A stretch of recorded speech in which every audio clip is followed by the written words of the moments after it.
सभी को जय सिया राम। रामचरितमानस में यस यस। अयोध्या कांड और दोहा संख्या 176 से ही हम लोग आगे बढ़ते हैं। मास पारायण 18वें विश्राम के आगे से। तो दोहा 176 में सोरठा लिया है गोस्वामी जी ने, जो इस प्रकार है कि भरत कमल कर जोरी, धीर धुरंधर धीर धरी, वचन अमीय जन बोरी, देत उचित उत्तर सबहि। क्या उत्तर देते हैं कि मोहि उपदेश दीन गुरनी का, प्रजा सचिव सम्मत सब ही का। मुझे गुरु ने बहुत सुंदर उपदेश दिया है, और जो उन्होंने सीख मुझे दी है, जो करने के लिए मुझे आदेश नहीं कह रहे हैं। देखिए, एक एक शब्द समझने लायक है। आदेश का पालन किया जाता है, उपदेश सिखाया जाता है। सीख पाएंगे कि नहीं सीख पाएंगे, हमारी क्षमता है। पर आदेश जब दे दिया गया तो आपको करना है।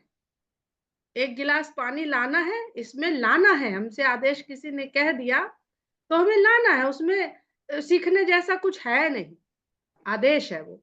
लेकिन उपदेश दे रहे हैं गुरु, तो जिसको उपदेश दे रहे हैं वो उस उपदेश के काबिल है कि नहीं, यही भरत जी यहाँ पर कहने वाले हैं। तो इसलिए वो आदेश नहीं कह रहे हैं। प्रजा सचिव सम्मत सब ही का, जिसमें प्रजा का, सचिवों का भी सहमति की भी सहमति सम्मिलित है, तो करना ही करना है। क्योंकि राज्य के लिए राजा से तो चलता नहीं है। राज्य संचालन के लिए सबसे आवश्यक होता है राजगुरु का होना, जो उचित अनुचित की बात करेगा, और उसके बाद पूरे सचिवालय मंत्रालय के साथ बैठ के विचार करके राज्य को चलाना। इस प्रक्रिया को हम लोग लंका में भी देखते हैं। रावण तक इस राजधर्म का पालन करता है।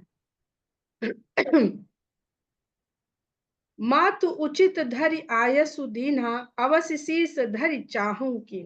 हम माता के लिए आज्ञा लिख रहे हैं कि माता मुझे उचित जान करके आज्ञा दे रही। माता के लिए उचित है, माता के लिए सब पुत्र बराबर है। ये पुत्र राजा बन जाए या ये पुत्र राजा बन जाए, माता को क्या फर्क पड़ता है। माता तो भेदभाव नहीं करती अपने पुत्रों में। तो माता मुझे उचित समझ करके ये आज्ञा दे रही है। अवश्य शीस धरि चाहूं कीन्हा, मैं अवश्य ही माता की इस आज्ञा को शिरोधार्य करना चाहता हूँ, पूरा करना चाहता हूँ। क्योंकि आज्ञा का उल्लंघन करना धृष्टता है। गुर पितु मातु स्वामी हित बानी, सुनि मन मुदित करिय भली जानी। क्योंकि भरत जी नीति की बात करते हैं कि गुरु, माता पिता और स्वामी की जो वाणी है, वो चाहे उपदेश हो, चाहे सलाह हो, और चाहे आज्ञा हो। वाणी कह दिया यहाँ पर, आज्ञा नहीं कहा, उपदेश नहीं कहा। मुंह से निकली बात ही कल्याण करने वाली होती है, हितकर होती है। तो उसी में अपनी भलाई जान करके प्रसन्न मन से उसको करना चाहिए। उचित की अनुचित किए विचारू, धर्म जाय सिर पातक भारू। अगर उसको करने से पहले ये विचार करने लग गए कि ये उचित है कि अनुचित है, तो धर्म चला जाता है और सिर पे पाप चढ़ जाता है। तुम तो देहु सरल सिख सोई, जो आचरत मोर भल होई। इसलिए आप सब लोग मुझे एक बहुत सरल शिक्षा दे रहे हैं, बहुत सरल। इसमें कोई कठिनाई नहीं है समझने में कि भाई ये तुम्हारे पिता जो राजा भी हैं, तो पिता की भी आज्ञा है, राजा की भी आज्ञा है, माता की भी आज्ञा है, पिता और गुरु की सहमति है, पूरे मंत्रालय सचिवालय की महाजनों की सहमति है, और जिसका आचरण करने से मेरा भला होगा, ये मुझे बताया जा रहा है। यद्यपि यह समझत हूं नीके, तदपि होत परितोष न जीके। मैं समझ रहा हूं आप लोग की बात को, लेकिन क्या करूं, मेरे दिल को संतोष नहीं आ रहा है, मेरे जी को संतोष नहीं आ रहा है। अब तुम विनय मोरी सुन लेहु, मोहि अनुहरत सिखावन देहु। इसलिए मेरी विनती है कि एक बार मेरी बात सुन लीजिए बस, और मेरी बात सुनने के बाद फिर उसके अनुसार मुझे शिक्षा दीजिए। उतर देव क्षमब अपराधु, दुखित दोष गुण गनहि न साधु।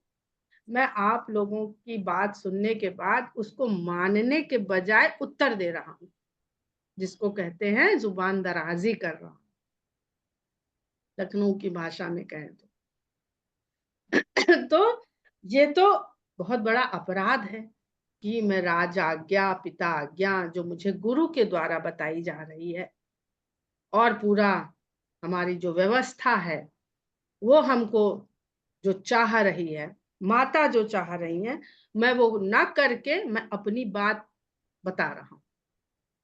तो यह अपराध के लिए मुझे क्षमा कर दीजिएगा, क्योंकि दुखी व्यक्ति के दोष साधु लोग नहीं गिनते हैं, ध्यान नहीं देते हैं कि दुख में है, कुछ भी बोल गया, इसका जो बुद्धि है ठिकाने नहीं। पितु सुरपुर सिय राम बन करन कहु महिराज, एहिते जानहु मोर हित, कय आपन बड़ काज। पिता स्वर्ग में, सीता और राम वन में, और मुझसे कह रहे हैं राज्य का। तो पहला दुख मेरा कि मेरे पिता नहीं रहे। पितृपक्ष में आप लोग पिता के स्वर्ग गमन का प्रसंग सुन रहे हैं, पहला दिन है। तो कह रहे हैं पिता स्वर्ग में और सीता और राम वन में, और हम मुझसे कह रहे हैं राज्य करो, इसमें तुम्हारा बहुत बड़ा कल्याण होने वाला है। हित हमार सिय पति सेवकाई, सो हरिलीन मात कुटिलाई। लेकिन जो मेरे जी को ये बात सुन के संतोष नहीं हो रहा है, वो इसलिए नहीं हो रहा है क्योंकि हमको अपने हृदय में तो एक ही बात से हमें अपना हित समझ में आ रहा है, वो है सीता जी के पति की सेवा करना। अब देखिए, तो तुलसीदास जी ने सियपति लिख दिया, अरे रघुपति भी लिख सकते थे। रघुवंश की बात हो रही है ना, राज तो रघुवंश में करना है, और भरत भी रघुवंशी है। वो रघुवंशी ना सही, ये रघुवंशी बैठ जाते राज्य में। पर रघुपति न लिख करके गोस्वामी जी सियपति की सेवा करना लिख रहे हैं, क्योंकि ब्रह्म की सेवा करने के लिए साधन, माध्यम, फिर वही सीता, योग माया, प्रकृति, ये सब साधन, हमारा शरीर, ये सब प्रकृति ही तो है। तो जब तक हमें बीच में सीता को नहीं लाएंगे, तब तक हम ब्रह्म की सेवा करने के लायक ही नहीं रहे। इसीलिए पूरी मानस में, भले ही ये रामचरित मानस है, लेकिन इसमें राम को कोई चाह रहा है? सब सीता को चाह रहे हैं, सब सीता की खोज में है, सीता मिल जाए। स्वयंवर में सारे राजा क्या चाह रहे हैं? सीता मिल जाए। सीता मिल जाएगी तो सब जानते हैं राम तो मिल ही जाएंगे। इतना सिद्धांत सबको पता है, लेकिन चक्कर क्या हो जाता है कि सीता के मिलते ही जो योग माया है वो ऐसा भरमा देती है कि उसके उपभोग की इच्छा जागृत हो जाती है। जिसके प्रति आदर सम्मान होना चाहिए, एक चुल्लू जल पिए तो कृतज्ञ होना चाहिए। पर वो मान अभिमान आ जाता है, कृतज्ञता भूल जाती है अभिमान आते ही।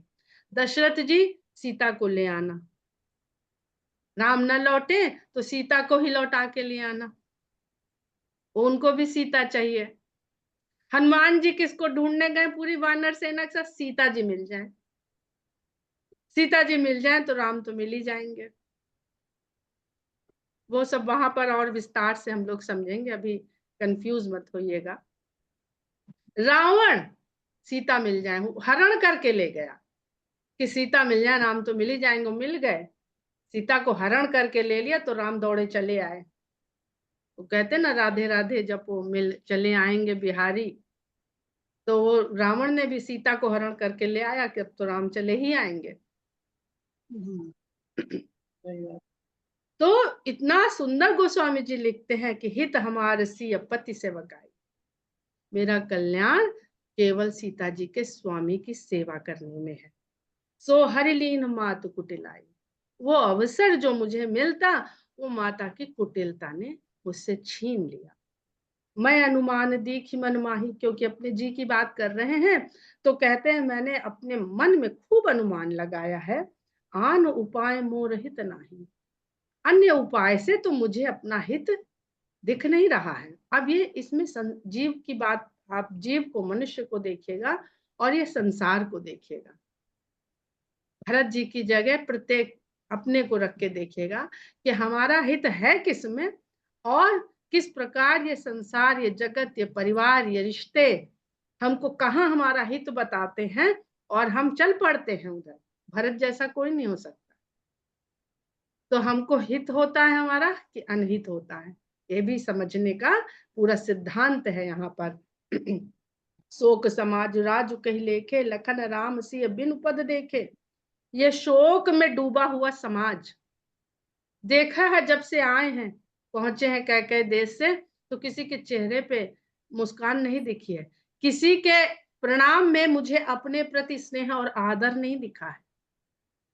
ऐसे शोक में डूबे हुए समाज का राज्य मुझे दिया जा रहा है, और जिसको राम लक्ष्मण सीता के चरण देखे बिना मुझे करना, कर तो लूं मैं, लेकिन ये चरण देखने को मिल जाए तो मैं कर लूं। यानी इस संसार में जितना भी बड़ा आपको पद मिले, वहां पे राम लक्ष्मण सीता के चरण का दर्शन करते रहें तब तो वो सही है। लेकिन उन चरण का दर्शन, यानी वो आचरण, वो छूट गया तो फिर कोई राजकाज, पद, मान, प्रतिष्ठा किसी काम की नहीं, सब शोक देने वाली है, सब शोक देने वाली। वही नौकरी, वही बढ़िया प्रमोशन जिसके लिए व्यक्ति लालायित होता है, मिलते ही फ्रस्ट्रेटेड होने लगता है। अरे भाई क्यों नहीं खुशी मिली? बाद बाद बसन बिन भूषण भारू, बाद बिरत बिन ब्रह्म विचारू। कहते हैं ये कुछ ऐसा ही होगा जैसे बिना कपड़ों के आभूषण पहनना व्यर्थ है। बाद बिरत बिन ब्रह्म विचारू, ब्रह्म का विचार तो जान लिया, पढ़ लिया, वेद में, रामायण में, गीता में पढ़ लिया, बढ़िया से ब्रह्म विचार समझ में भी आ गया। नहीं समझ में आया, हम लोग बड़े भाग्यशाली, तो समझ में नहीं आता ठीक से, समझ में भी आ गया और वैराग्य नहीं हुआ तो बेकार है। बाद विरति, विरक्ति, विरति यानी विरक्ति, ब्रह्म विचार को जानने के बाद भी विरक्ति ना हो तो बेकार है। सरुज शरीर बाद बहुभोगा, बिनु हरि भगत जाए जप जोगा। रोगी शरीर है, रोग से सरुज, रोग सहित, रोग सहित शरीर है तो बड़े भोग हो, सब व्यर्थ है। और बहुत जब तब योग हम करते हो, लेकिन उसमें अगर भगवान की भक्ति नहीं सम्मिलित है तो वो भी जाया है, जाया यानी व्यर्थ। जाय जीव बिनु देह सुहाई, बाद मोर सब बिनु रघुराई। चाहे जितनी सुंदर देह हो, चाहे वो मिस यूनिवर्स की हो, चाहे वो मिस वर्ल्ड की हो, अगर उसमें जीव नहीं है उस देह में तो वो बेकार है, फिर कोई नहीं रखता है। उसी तरह से बिना राम के, मैं उसी तरह से मेरे लिए मैं खुद स्वयं, बाद मोर सब बिनु रघुराई। मेरा जो कुछ भी आप लोग कह रहे हैं वो सब व्यर्थ है। जाऊं राम पहि आयसु देहु, एक ही आक मोर हित एहु। मोहि नृप करि भले आपन चहु, सौ स्नेह चढ़ता बस कहु। अब वो अपने क्या आज्ञा दीजिए, ये आज्ञा उनसे मांगते हैं कि राम के पास मैं जाऊं, मुझे बस ये आज्ञा दीजिए। आप लोग ये क्या उल्टी सीधी आज्ञा दे रहे हैं? राजा बन जाओ, गद्दी में बैठ जाओ, राज संभालो, अब तुम्हारी जिम्मेदारी है। मुझे तो आज्ञा दीजिए कि मैं राम के पास जाऊं, मुझे बस इसी एक अंक में अपना हित दिखाई देता है, अंक, चिन्ह, पहचान। मोहि नृप करि भले, मुझे राजा बनाकर आप अपना भला चाहते हैं, तो ये क्यों कह रहे हैं आप लोग? सो स्नेह जड़ता बस कहो। ये तो ये आपका बहुत अधिक स्नेह है या फिर जड़ता है। कैकई सुअ कुटिल मति राम विमुख गतलाज, तुम चाहत सुख मोह बस मोहि से अधम के राज। कैकई का पुत्र जिसको सब लोग कोस रहे हैं, पूरा राज्य कोस रहा है, यहाँ से लेकर के जहां रास्ते तक भी वो नहीं जानते हैं, पर कोस तो सब रहे हैं।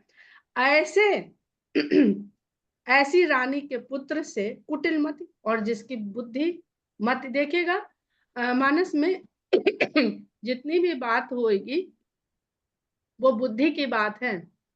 जहां जहां भी हम लोग भ्रम में पड़े, कहीं भी स्त्री या पुरुष के भेदभाव से, तो ये केवल बुद्धि और ज्ञान की बात होती है। तो कहते हैं और कुटिल मति, मेरी बुद्धि क्योंकि माता की जैसी बुद्धि है वैसी मुझे मिलेगी, तो मैं भी कुटिल बुद्धि वाला हूं और राम से विमुख हूं। राम छूट गए हैं और गतलाज लज्जा चली गई है। तुम चाहत सुख मोह बस, तो मुझसे आप लोगों को लगता है आप लोगों को सुख की प्राप्ति होगी, मेरे जैसे अधम के राज्य में आप लोगों को सुख की प्राप्ति होगी, ये सब आप लोगों का मोह के वशीभूत होना ही बतलाता है। यही संसार है। हम मोह के वशीभूत हो करके बहुत सारी जिम्मेदारी खुद भी लिए रहते हैं और आगे पीढ़ी को भी देते रहते हैं, तो ये सब मोह है। दशरथ जी का मोह उच्च कोटि का मोह था, मोह में वो भी थे, उनका प्रेम मोह जनित प्रेम ही था, लेकिन वो इतनी उच्च कोटि का था कि उन्होंने उस मोह के कारण प्राण त्याग दिए, फिर प्राण रखे नहीं शरीर में। कहूं साचु सब सुन पतियाहू, चाहिए धर्मशील नर नाहू। जो जैसे दशरथ जी चले गए कि मैं सच कहता हूं, आप लोग मेरी बात का विश्वास कीजिए, ये सब सुख जो आप लोग चाह रहे हैं ये धर्मशील राजा के होने से होता है, मेरे जैसे अधम के राजा बनाने से नहीं होता है। मोहि राज हट देहूं जब ही रसा रसा तल जाही। अगर हट करके आप लोग मुझे राज सौंप देंगे तो ये जो रसा है ये रसातल में चली जाएगी, पृथ्वी फिर से पाताल में समा जाएगी। अब यहाँ पर याद आता है वराह और पृथ्वी, इसकी जो कथा है भगवान विष्णु के अवतार की, बहुत सुंदर प्रसंग गोस्वामी जी ने यहाँ पर जोड़ दिया है कि भगवान केवल और केवल पृथ्वी का कल्याण करने के लिए रहते हैं। पृथ्वी, किसी और का कल्याण नहीं, पृथ्वी का कल्याण। जो जिस पृथ्वी की बात करते हैं, समुद्र में डुबो दिया था आजकल लोग बहुत, वो समुद्र कहाँ है? समुद्र तो पृथ्वी में है, फिर कैसे पृथ्वी को उसी में स्थित समुद्रों से कैसे निकाला? तो बहुत सारी उसकी व्याख्या है, बहुत सारी व्याख्या है, लेकिन एक जो हमने कहा था कि 3 तरह से कोई भी कथा को समझना चाहिए, तो जो उसका सबसे अंतरंग भाव है, जिसको हम लोग कहते हैं कि आध्यात्मिक भाव क्या है। आध्यात्मिक भाव ये है, लिखा है, ऐसा नहीं हम अपने मन से, महातमसार्णव, महा अंधकार के समुद्र में डूबी हुई पृथ्वी को वराह ने निकाला है। अब पृथ्वी को बुद्धि भी कहा गया है, ये हम लोग सब जानते हैं, गोस्वामी जी ने बालकांड में भी खूब कहा है। तो वो बुद्धि जो अज्ञानता के महा अंधकार में डूब चुकी है, उसको उबारने के लिए भगवान वराह तक का रूप धर लेते हैं। वही पृथ्वी की पुत्री सीता, वो जब लोभ के लंका में फंस जाती है, तो भगवान उसका भी वहां से उद्धार करने जाते। तो पृथ्वी, बुद्धि और प्रकृति, इन्हीं सब का उद्धार करते हैं भगवान। और हमको भी सिर्फ यही सीखना है कि अपनी बुद्धि को कैसे बचाना है और अपनी पृथ्वी को कैसे बचाना है। पृथ्वी को बचाने के लिए भगवान है, हम अपनी बुद्धि बचाए रहे। मोहि समान को पाप निवासु, जही लग सिय राम बनवासु। राय राम कहु कानन कानन दीन्हा, बिछुरत गमन अमरपुर कीन्हा। अब राजा, धर्मशील राजा की बात करी ना भरत जी ने, तो वही उसी के बारे में आगे कहते हैं कि आप लोग सोचते हैं कि मेरे राजा बनने से आप सबका भला होगा, मेरे समान भला पापों का निवास कौन होगा? सारे पाप मेरे भीतर बसते हैं, क्योंकि मेरे कारण सीता और राम वनवास को चले गए। अब यहाँ पर एक और बात है कि भरत जी इस समय बहुत अधिक कर्ता भाव से भरे हुए हैं, और ये कर्ता भाव भगवान राम ही जब उनको इस कर्ता भाव से मुक्त करेंगे तब उनका दुख दूर होगा। बदला कुछ नहीं, ना तो राम लौट के आए और उन्होंने राज संचालन भी किया, संभाला तो उन्होंने ही, पर कब संभाल पाए? जब भगवान ने उनको उस कर्ता भाव से मुक्त कर दिया। अभी भरत जी बहुत कर्ता भाव से भरे। तो कुमति क्या है यहाँ पर? कुमति यही है, बुद्धि में कर्ता भाव का बैठ जाना। राय राम कहूं कानन दीना, राजा ने राम को वन दिया और उनके बिछुड़ते ही स्वयं स्वर्ग लोक को सिधार गए। मैं सठ सब अनर्थ कर हेतु, मैं दुष्ट इस अनर्थ का सब कारण बना हुआ हूँ, और बैठ बात सब सुनो सचेतु, बैठ के सारी बातें सुन रहा हूँ और पूरा सचेत सजग होके होशो हवास में बैठा हुआ हूँ। बिनु रघुवीर बिलो की अबासु, रहे प्राण सही जग उपहासु। मैं आया, मैंने इस आवास को बिना राम के देखा कि अब यहाँ राम नहीं है, तो भी रहे प्राण, प्राणों ने मेरे शरीर को नहीं त्याग दिया। जबकि दशरथ जी ने, पिताजी ने जैसे ही राम ने त्यागा, उन्होंने, उनके प्राणों ने उनके शरीर को त्याग दिया। और मैं संसार का ये उपहास सुन रहा हूं, और मैं अपने प्राण को रखे हुए हूं अपने भीतर। राम पुनीत विषय रस रुखे, लोलुप भूमि भोग के भूखे। तो शायद ये प्राण इसलिए ही नहीं निकल रहे हैं कि ये राम के पवित्र विषय रस में इनको कोई रुचि नहीं, ये भूमि भोग के ही भूखे हैं, इस राज्य सत्ता सत्ता सुख के ही भूखे हैं, इसी लालच में भरे हुए हैं कि अरे प्राण निकल जाएंगे तो ये जो राज सुख सत्ता सुख मिलने वाला है इससे वंचित रह जाएंगे। देखिए, इच्छा, इच्छा ही मनुष्य को जीवित रखती है। रावण को जो जीवित रखे अमर किए हुए हैं उसकी इच्छाएं हैं। कह लगी कहो हृदय कठिनाई, निदर पुलिस जही लही बढ़ाई। मैं अपने हृदय की कठोरता को कहां तक कहूं, जिसने वज्र की भी कठोरता को नीचा दिखा दिया है। कारण, बहुत अच्छा दोहा है, कारण ते कारज कठिन, होई दोष नहीं मोर, पुलिस अस्थिते उपलते लोह कराल पर। कारण से कार्य सदा कठिन होता है, मेरा कोई दोष नहीं है। पुलिस अस्थित, हड्डी से वज्र और पत्थर से लोहा अधिक कठोर होता है। अब ये क्या है, इस दोहे में क्या क्या गोस्वामी जी कह रहे हैं? पहली बात तो कारण और कार्य के सिद्धांत को कह रहे हैं। भरत जी को यहां लग रहा है कि जो राम का वनवास हुआ है, राम को वनवास जाना कारण है, और कार्य क्या है कि उनको राज्य करना पड़ेगा और रामचंद्र जी को वन का कष्ट भोगना पड़ेगा, ये कार्य रहेगा। तो भरत जी स्वयं को कर्ता भाव में रख के देख रहे हैं, अभी उन्हें कारण ज्ञात नहीं है। कारण तो ये है कि भगवान को जाके रावण के पूरे कुल को मुक्ति देनी, और उस कारण का भी कार्य कठिन है कि भगवान 14 वर्ष तक वो कष्ट सहेंगे, लेकिन कारण रावण है, भरत नहीं। भरत स्वयं के कर्ता भाव से हैं, भक्त में कर्ता भाव आ जाता है।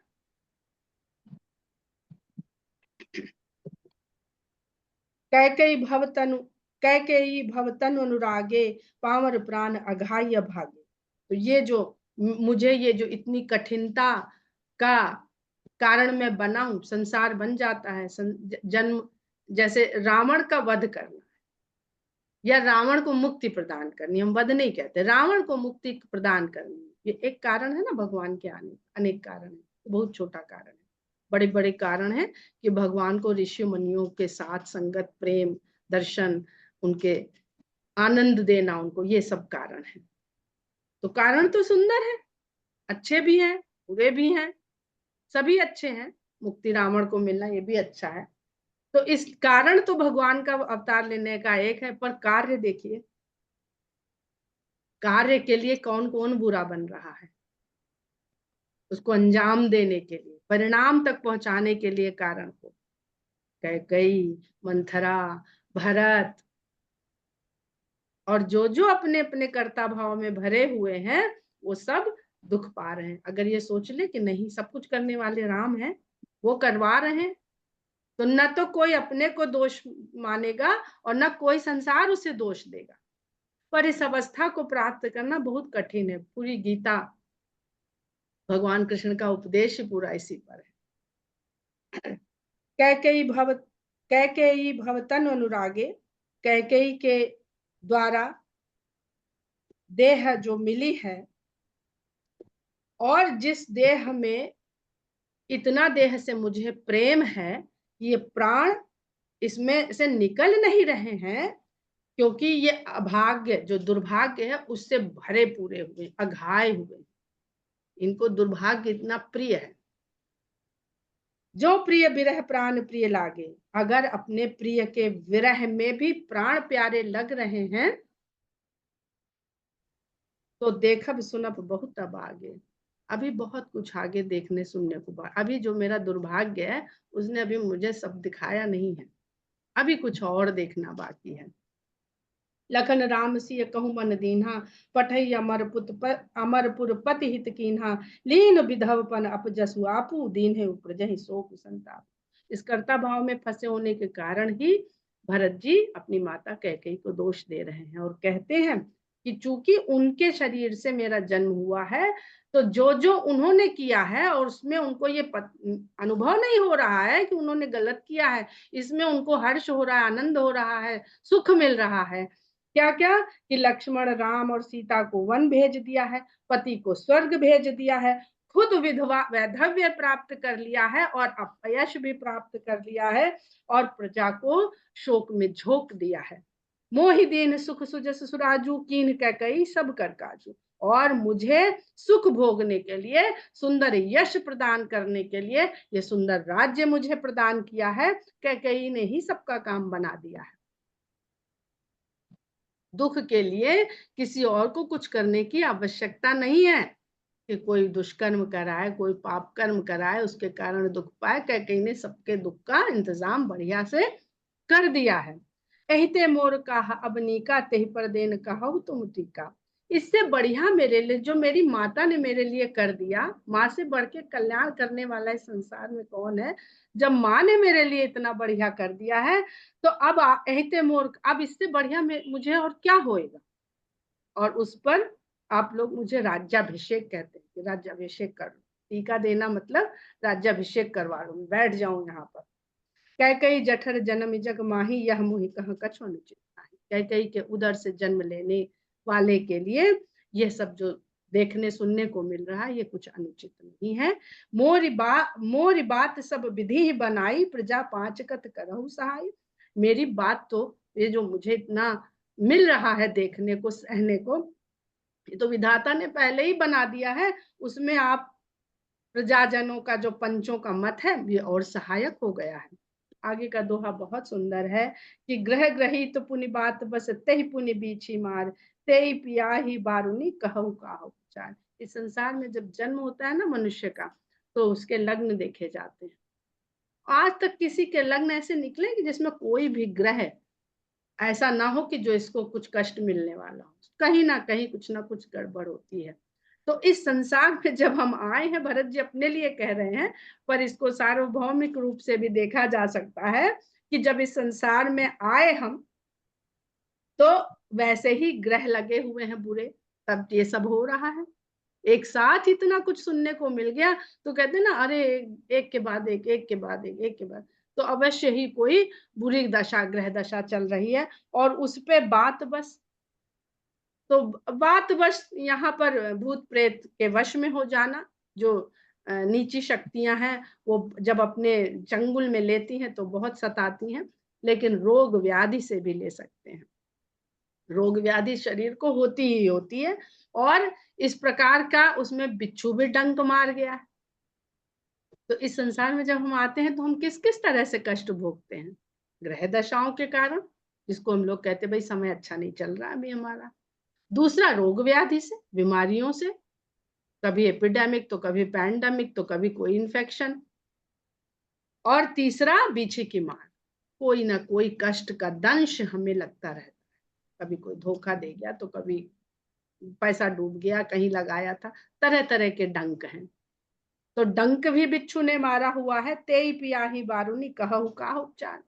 ऐसे रोगी को, ऐसे व्यक्ति को जो जिसकी बुरी दशा लगी हुई है, बुरी ग्रह दशा लगी हुई है, जो प्रेत के वश में है, यानी बहुत सारे रोगों के वश में है, और बिच्छू ने डंक भी मारा हुआ है, उसको उपचार के लिए आप मदिरा पिला रहे हैं। अभी 5 मिनट में करते हैं। ये मदिरा पी लो, सब ठीक हो जाओगे। हाँ तो ठीक यूं हो जाएगा अभी कि 5 मिनट में करते विभा जी म्यूट रखिए अपने आप को प्लीज। उसको सजग करने के बजाय और अवश बनाया जा रहा है। तो कह रहे हैं ऐसे को आप मदिरा पिलाकर उसका उपचार करना चाह रहे हैं। कैकेयी सुवन जोग जग जोई, चतुर बिरंच देन मोहि सोई। कैकेयी के पुत्र के लिए जो जो संसार में योग्य था, मिलने के योग्य था, जितनी पात्रता होनी चाहिए थी, विधाता ने मुझे सब कुछ दे दिया है। हम लोग यहीं पर आज विराम करते हैं, दोहा संख्या 180 पर, और आगे कल हम लोग इसका अध्ययन करेंगे। जय श्री